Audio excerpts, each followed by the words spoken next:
ওকে, এরপর আমরা পরবর্তী কোশ্চেনে চলে যাচ্ছি। আমাদের পরবর্তী কোশ্চেন কি? 2 নম্বর কোশ্চেন, ঘন রুট m ইকুয়াল টু 3। তো আমরা সেম কাজ করব। আমরা কি করব? আমাদের ঘন রুটের মান বসাই ফেলবো 1/3, m to the power 1/3 equal to 3। এখন আমি কি বলছিলাম যে এই অনুযায়ী আমরা কি করব? কাজ করব। তাহলে আমরা কি করব? m 1/3 to the power cube, মানে আমরা কি করব? ঘন করে ফেলবো উভয় পক্ষে। তাহলে 3 টু দি পাওয়ার কিউব।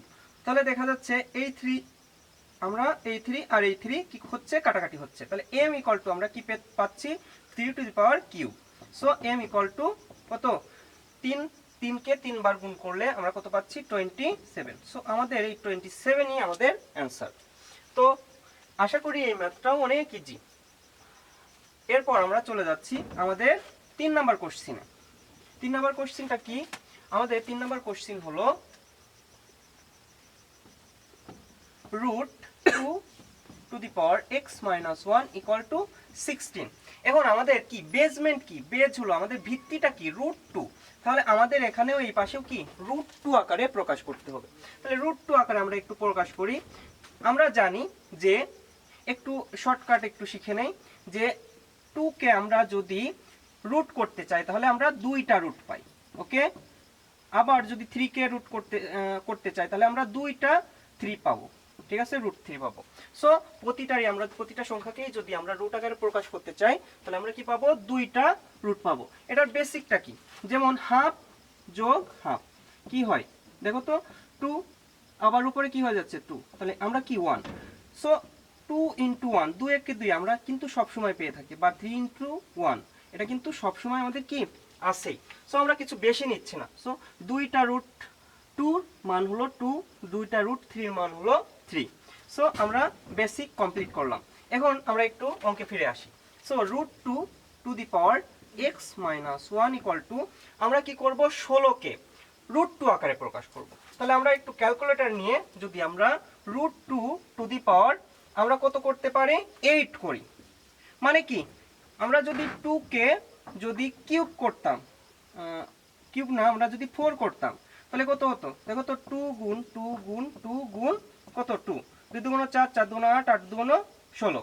তাহলে আমরা এর থেকে কয়টা রুট পাচ্ছি? দুইটা। এর থেকে দুইটা রুট পাচ্ছি, আবার এর থেকে দুইটা, কয়টা? 4টা। এর থেকে কয়টা? 6টা।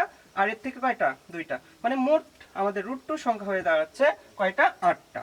তাহলে 4টা 2 থেকে আমরা √2 পাচ্ছি 8টা। সো 8টা √2 মানে √2 টু দি পাওয়ার 8।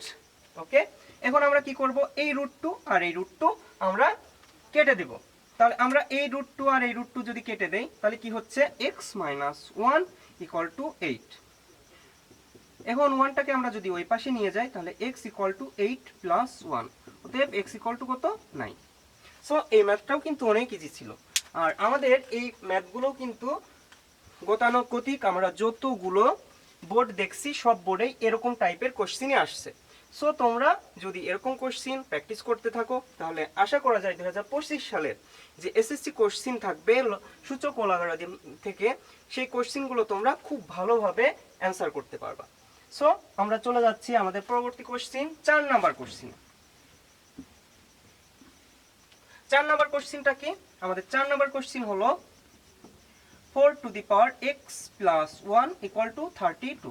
আচ্ছা, এই সব অঙ্কের ক্ষেত্রে একটা কথা বলে রাখি যে 4 কি 32-এর মধ্যে যায়, বা আমরা কি বলতেছি বর্গমূল আকারে যায়? যায় না। সো আমরা কি করতে পারি? এই দুইটাকে আমরা কি করব? এরকম একটা সংখ্যা এনে বর্গমূল করব যেটা দুইটার মধ্যে যায়। যেমন আমাদের সবথেকে পারফেক্ট সংখ্যা কি? 2। 2 কে আমরা যদি এখানে স্কয়ার করে দেই আর x প্লাস 1 লিখি, আর 2 কে যদি আমরা কত করি? যে 2 টু দি পাওয়ার 5 করি, তাহলে আমরা কি পাবো? 32 পাবো। কিভাবে? 2 গুণ 2 গুণ 2 গুণ 2 গুণ 2, 1 2 3 4 5, 2 দুগুণ 4, 4 দুগুণ 8, 8 দুগুণ 16, 16 দুগুণ 32। তাহলে আমাদের কি 2 টু দি পাওয়ার 5 মানে কি 32। সো আমরা কি করব? এখানে 2 কে আমরা কি করে দেব? বাদ দিয়ে দেব। তাহলে 2 কে আমরা যদি বাদ দিয়ে দেই তাহলে আমরা কি পাচ্ছি? 2x, আমরা 2টা x এর সাথে গুণ, আবার 2টা 1 এর সাথে গুণ, তাহলে 2x প্লাস কি হবে? 2 ইকুয়াল টু 5। সো আমরা 2x ইকুয়াল টু ওই পাশে যদি আমি 2 নিয়ে যাই তাহলে কি হচ্ছে? 5 মাইনাস 2। সো আমরা কি 2x ইকুয়াল টু 3। অতএব এক্স ইকুয়াল টু 3/2। এটাই কিন্তু আমাদের কি এমসিকিউ এর অ্যান্সার। সো এই কোশ্চেনটাও কিন্তু ইজি ছিল।